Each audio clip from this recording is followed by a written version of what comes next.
agradeço, na verdade, ao Cipan pelo convite, né, da gente ter a oportunidade de mostrar um pouco do trabalho que a gente vem desenvolvendo. E dentro da temática que foi posta, né, sobre monitoramento e alerta sobre eventos extremos na Amazônia, a gente procurou montar uma apresentação que tivesse dentro do contexto também do seminário.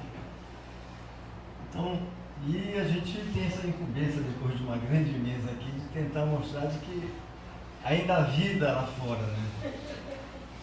Bem, quais os desafios, na verdade, né? Então, eu escolhi começar com esse slide aqui porque o IPCC ele já mostra que a mudança climática já chegou, e há muito tempo. Então, quando ele coloca esse gráficozinho aqui, ele mostra que uma análise, né, da variação da temperatura de 1901 a 2012, então a gente vê que aqui no Brasil existe uma variação quase que 1,75 a 2,5 graus. Então essa mudança já chegou, a gente já está vivenciando ela.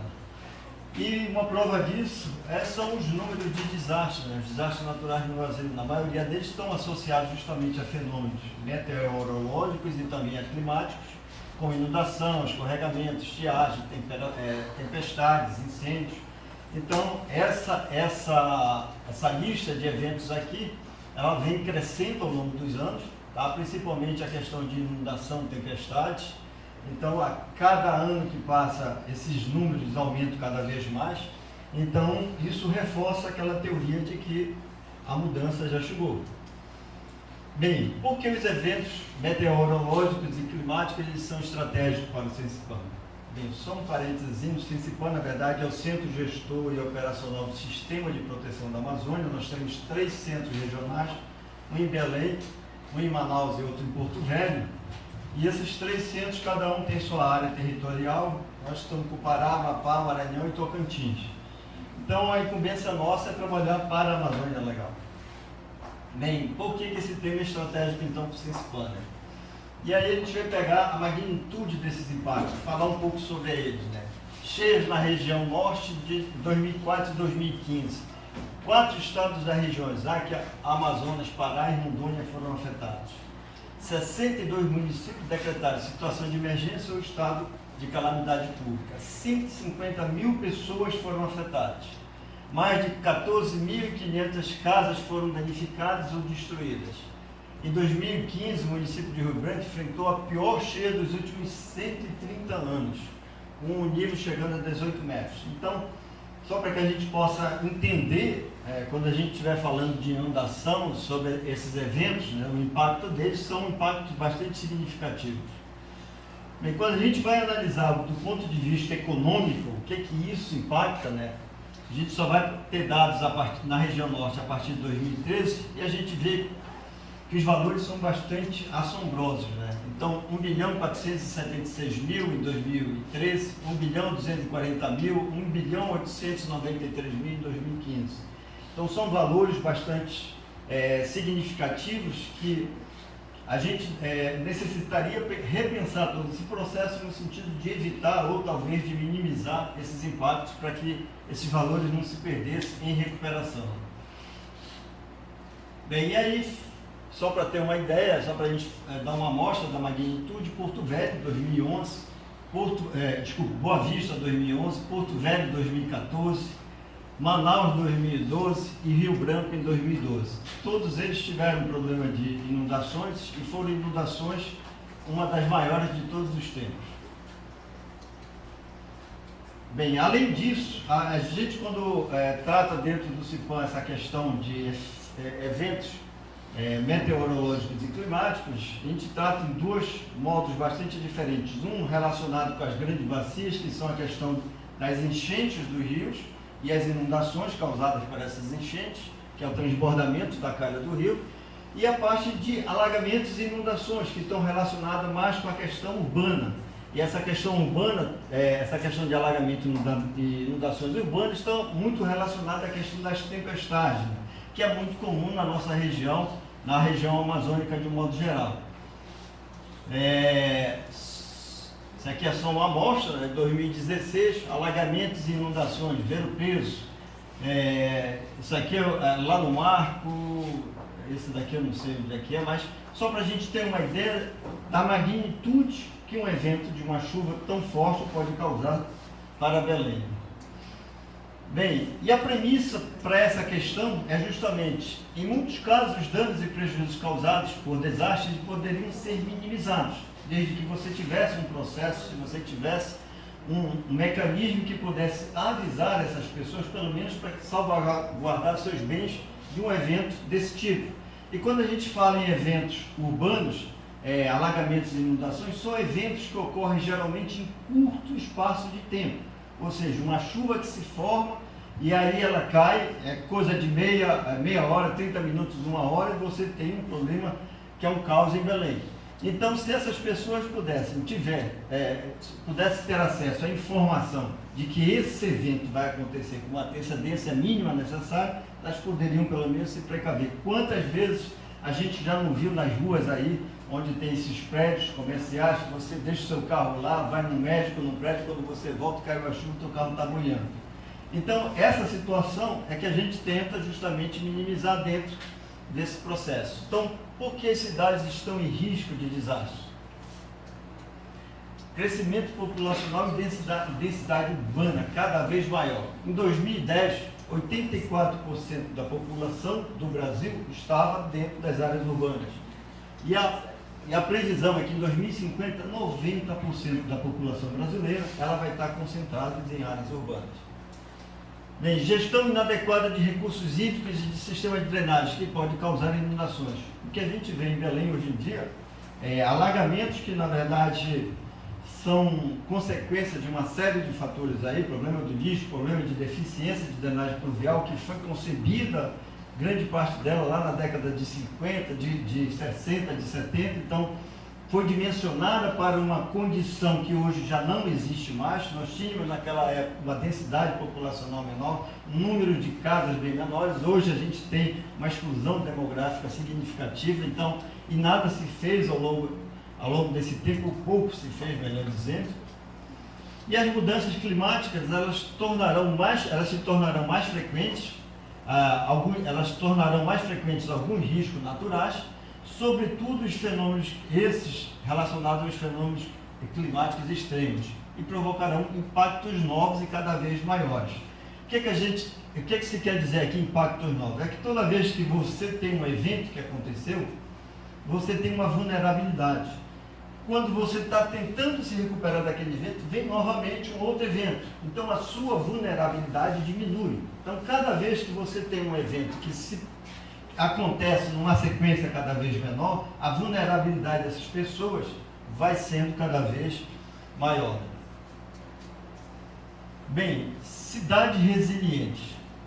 Uma cidade, na verdade, resiliente é aquela que está preparada para os impactos climáticos atuais e futuros, de forma a limitar a sua magnitude ou a gravidade. Então, quando se fala em cidade resiliente, o que se espera justamente dos governos, né, é que eles se preparem adequadamente para isso. Se não para evitar, pelo menos para tentar mitigar esse problema. Cada vez mais as cidades terão que começar a se preparar para mudanças climáticas, formulando planos específicos e desenvolvimento de mecanismos de monitoramento e previsão de desastres. Nesta linha de ação aqui, é justamente o que eu vou apresentar em termos do que o CIPAM vem fazendo mais lá na frente. Mas, para a gente ter uma ideia do quanto essas alterações urbanas, elas provocam justamente, ela aumenta essa vulnerabilidade. Isso é um trabalho que, na verdade, eu tirei da minha dissertação de mestrado, e por isso a gente vai ver que a data não está atualizada aí. Mas o efeito da ocupação urbana sobre o clima, a substituição das áreas verdes, ela vai aumentando gradativamente justamente a questão da irradiação de calor sobre a atmosfera, e isso, dentro desse contexto das cidades, né, a dissipação essa dissipação desse calor ela fica mais dificultosa dentro das cidades, em função da geometria dos prédios, provocando o que a gente chama de ilha de calor. Essas ilhas de calor, justamente, elas vêm causar um impacto significativo em vários aspectos. E um deles é sobre a temperatura do ar, né? Olhando a série histórica de Belém, a gente vai observar que em 1961, até 1961, a gente tinha uma tendência de anomalia negativa, ou seja, temperaturas baixando. A partir de 61, a gente já observa uma tendência de anomalia positiva. Já em 83, essa anomalia aqui ela já é positiva, né? Então ela começa a subir de 61 e 83 ela já é uma anomalia positiva. Quebrando essa série aí em dois momentos, a gente pegou até 79, de 53 até 79, mostrando a máxima e a mínima. A gente mostra que a máxima se mantém constante, a mínima tem uma tendência de queda. E quando a gente pega o período de 80 para frente, até 2006, a gente observa uma condição completamente diferente, ou seja, tanto a máxima como a mínima tem uma tendência positiva bastante acentuada. O que isso significa? O que pode estar acontecendo? Esses dados são coletados numa estação que está ali do INEMET, que está justamente na área da SEASA, e a gente pegou então para fazer uma análise disso, para tentar entender um pouco desse processo. Pegamos dois momentos diferentes, uma imagem de 79 e uma outra imagem de 2006, e fizemos uma análise do uso e ocupação dessas áreas aqui. Então a gente tem uma imagem de 79 e aqui é de 2006. A gente observa justamente essas duas áreas aqui, uma alteração significativa do verde, ou seja, uma supressão da vegetação significativa, e bem aqui a gente tem a estação do INEMET, tá? E os ventos predominantes nessa região são justamente de nordeste.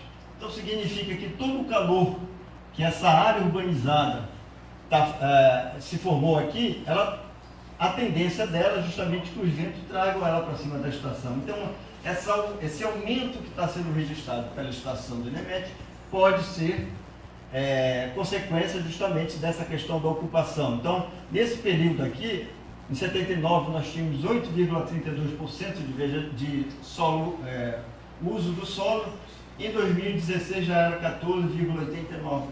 Então, esse é um fato significativo, né? A ocupação urbana e a questão da retirada da vegetação, que vem justamente ao encontro do conforto térmico. Então, essa temperatura elevada, esse desconforto, melhor dizendo, que a gente sente ao longo do dia quem está andando pela rua. Para evidenciar ainda mais essa questão, a gente fez uma análise da temperatura de superfície do solo, ou seja, pegamos as mesmas imagens do sensor termal do satélite e ele mede justamente a temperatura das superfícies, se é uma edificação, se é uma rua. Então ele está medindo aqui a variação da temperatura. E aí a gente fez um corte, um perfil aqui transversal, pegando 3 pontos específicos. A gente mostra que a temperatura está bem lá embaixo. Que ponto é esse aqui? É um aqui no Guamá. Eu acho que essa área nem existe mais, não sei se ela está mais desse jeito, mas era uma área onde tinha uma rádio. Era regional. Isso. Então, era praticamente uma área que não... ela não tinha vegetação alta, era um mato. E aí você tem uma temperatura bem mais amena. Quando você vem para 2 aqui, 2 é o cemitério de Santa Isabel, que tem bastantes edificações. Eu não quero morar lá por enquanto, mas tem árvores também lá. A gente tem bastante vegetações lá. E a gente mostra também aqui que o pouco de vegetação que está lá serve também como para amenizar um pouco a temperatura de superfície. E aí, quando você pega o terceiro ponto, que é o Bosque Rodrigues Alves, que é uma área completamente vegetada, você veja o quanto a vegetação ela influencia justamente nesse conforto térmico, nessa qualidade, nessa diminuição da temperatura. Então, são 3 casos bastante distintos. Pegando um outro perfil, a gente vai para uma área mais edificada, pegando um perfil aqui, ali para o lado das docas, do reduto, isso, melhor dizendo, da área do reduto. Então a gente vai ver que é uma área que pouca vegetação existe, praticamente ali você vai ter indústrias, né, com telhados de zinco, de fibra amianto. Então você repara aqui que o ponto 1, você tem um pico de temperatura lá em cima, é uma área onde a temperatura é bastante quente, né? Isso aqui tudo eu estou falando de temperatura de superfície, tá, pessoal? E aí quando você faz um contraponto, pega lá em cima, que é próximo do Cipão, a área que está aqui atrás do Corpo de Bombeiro, você vê que a temperatura vai lá para baixo, porque é uma área com bastante vegetação. Então isso aqui é só para mostrar o quanto, na verdade, as cidades precisam ser pensadas do ponto de vista da urbanização, para que isso possa se converter em melhoria para as pessoas. E como o CECIPAM ele contribui, ele pode contribuir com essas cidades resilientes? Como é que a gente pode, ao longo desse processo, contribuir com essa questão? Bem, a contribuição, ela vem justamente proporcionando a capacidade de identificar problemas, tá? Essa é uma questão, e as adversidades presentes no ambiente, possibilitando habilitar as pessoas a terem acesso à informação. Ou seja, não basta eu gerar dados, eu preciso analisar dados e gerar informação. E não basta só eu gerar informação, eu preciso associar essa informação ao meu espaço territorial para que as pessoas possam ganhar conhecimento. Eu só ganho conhecimento quando eu pego a minha informação e associo a ela no meu espaço geográfico. E quando eu ganho conhecimento, eu tenho poder de decisão, eu consigo decidir melhor sobre as ações que vão ser realizadas dentro do meu município. Então, e aí eu tenho condições justamente, informações antecipadas sobre a questão de risco. De que maneira a gente pode proporcionar isso para a sociedade de modo geral? De 2014 para cá, a gente vem desenvolvendo um projeto chamado CECIPAM Hidro. É um sistema, é um desenvolvimento de um sistema integrado de monitoramento e alerta hidrometeorológico para a Amazônia.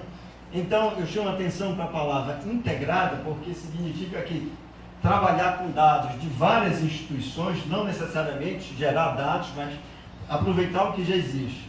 E dentro desse contexto, nós temos duas vertentes aqui: enchentes e inundações e alagamento e inundações. Aqui está relacionado com a cheia dos rios, enchente e inundação, e aqui a parte da tempestade de chuva sobre as áreas urbanas.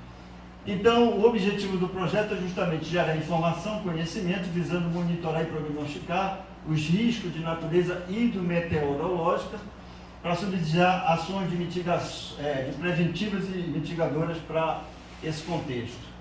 A visão do sistema, ela é bem complexa porque envolve especialistas, envolve dados, envolve geotecnologias, metodologias que precisaram ser desenvolvidas para essa finalidade e equipamentos que são a base de todo o processo. Então, todo esse sistema, toda essa visão sistêmica aqui, ela visa justamente na geração de produtos que vão facilitar a questão da resiliência, gerar informação para a resiliência. Então, existe toda uma base de dados atrelada a ele, várias instituições que colaboram com a seção de dados para essa finalidade. E ele tem dois módulos, como eu falei, a parte de bacias urbanas e de grandes bacias. Hoje está disponível na web, esse aqui é o módulo operacional do CECIPAM, e hoje está disponível na web, que pode ser acessado via o portal do CECIPAM, www.cipam.gov.br. Você tem todos esses produtos, monitoramento do nível do rio, dos reservatórios, chuvas em bacias, então uma série de produtos que estão disponíveis aí. Entre eles, a gente vai destacar aqui, essa aqui é a parte de prognóstico de modelos de curto prazo, que são desenvolvidos para que eu possa fazer previsão do que vai acontecer, além de monitorar, prever o que vai acontecer. Bem, essa aqui é a tela do monitoramento e da previsão, né? Então, cada uma bolinha dessa significa uma estação de monitoramento online. Ela funciona 24 horas do dia e coleta dados de hora em hora, da condição do nível do rio, se ele está subindo ou está descendo. Então, as setinhas aqui me indicam justamente o comportamento do nível do rio.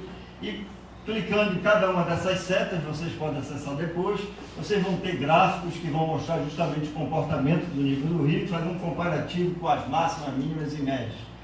Comportamento anual dos reservatórios, o que está chegando de água, o que está saindo de água dos reservatórios das usinas hidrelétricas, um comparativo do ano atual com vários anos anteriores.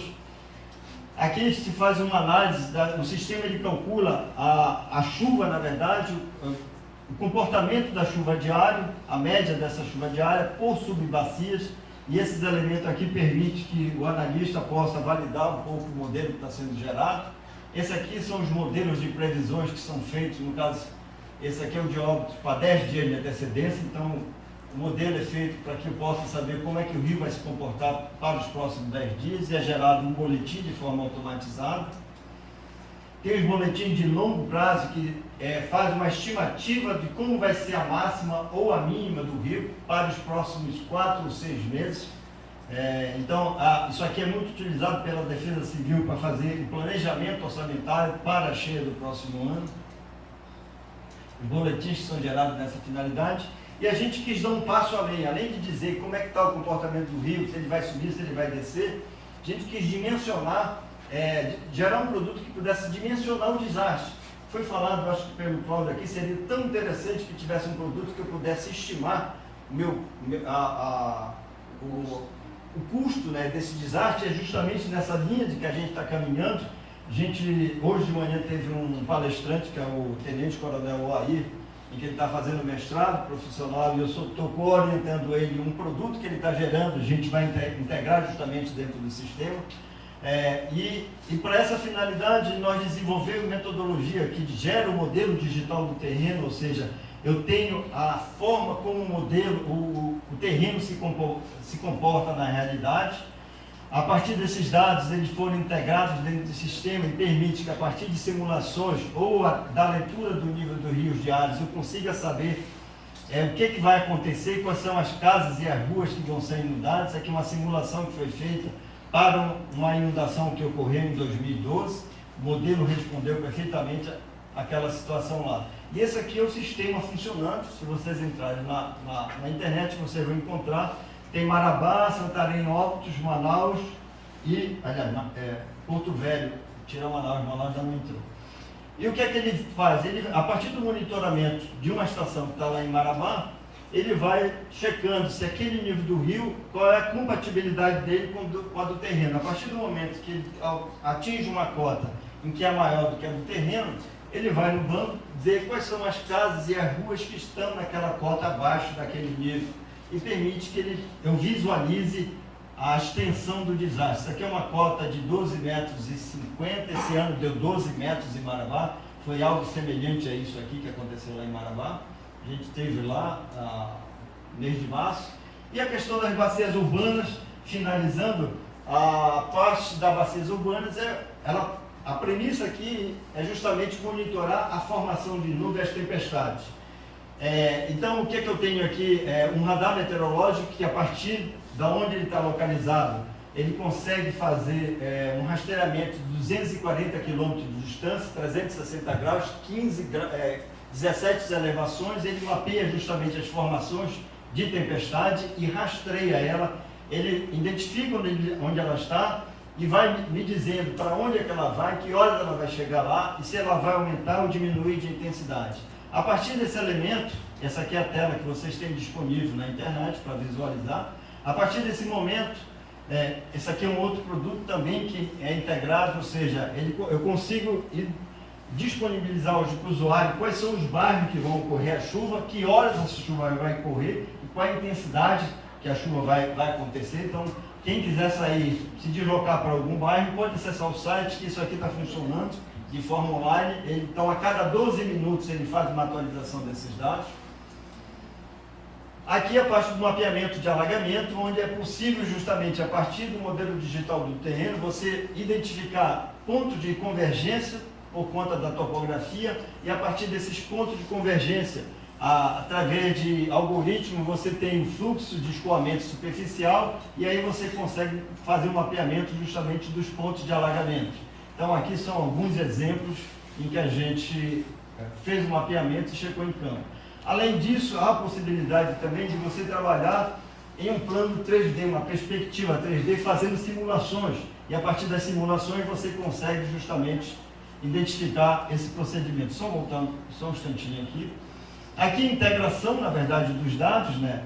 Radar meteorológico, processo hidrológico, a topografia do terreno, tudo isso permite com que, a partir desses 3 elementos, permite que o sistema identifique para mim previsões de alagamentos. Hoje a gente só tem o sistema funcionando para a bacia da Quintino, estamos expandindo isso para as outras 31 bacias de Belém, e a partir dessa chuva prevista por radar, ele roda um processo hidrológico e joga na parte da topografia do terreno e me identifica justamente onde vai ocorrer um alagamento ou uma inundação em função daquela tempestade.